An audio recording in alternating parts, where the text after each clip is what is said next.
প্রতি বছর এখানে মায়ের এখানে আসি। আচ্ছা, আমার এক বান্ধবী আমাকে হাতে দেয়। 12 মাসে 13 পার্বণ।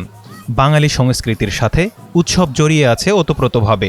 পঞ্চগড়ের দেবীগঞ্জে 200 বছর ধরে চলে আসছে ঐতিহাসিক দোল পূর্ণিমা উৎসব।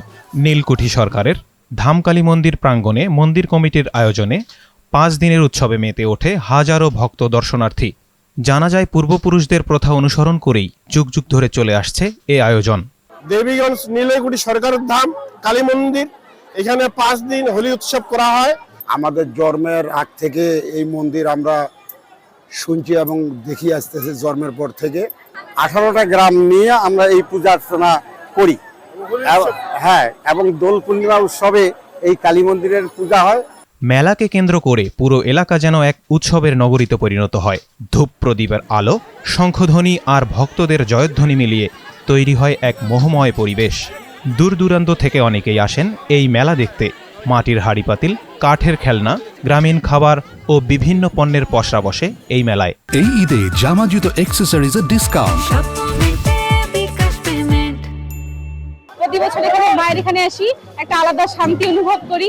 আচ্ছা, আমার এক বান্ধবী আমাকে হাতে দেয়। একটা কাছে কিনতে টাকা দিয়েছে। ভালো লাগলো, মেলার সবকিছু দেখে শুনে ভালো লাগলো, মানে চারপাশের দৃশ্যটা ভালো লাগলো মেলার। খাবারের দোকানগুলোতে চোখে পড়ে সারিবদ্ধ মানুষের ভিড়। গুড়ের জিলাপি, মিষ্টি, আচার সহ নানা মুখরোচক খাবারের গন্ধে মুখরিত হয় চারপাশ।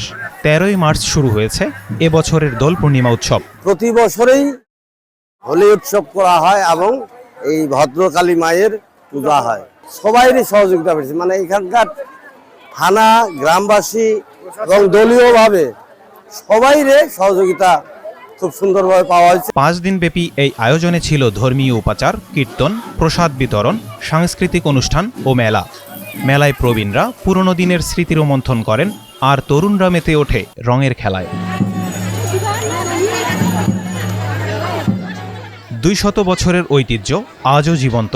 সময় বদলেছে অনেক কিছু, কিন্তু দোল উৎসব রয়ে গেছে তার আপন মহিমায়। ভ্রাতৃত্ববোধের এক অনন্য আয়োজন এই উৎসব।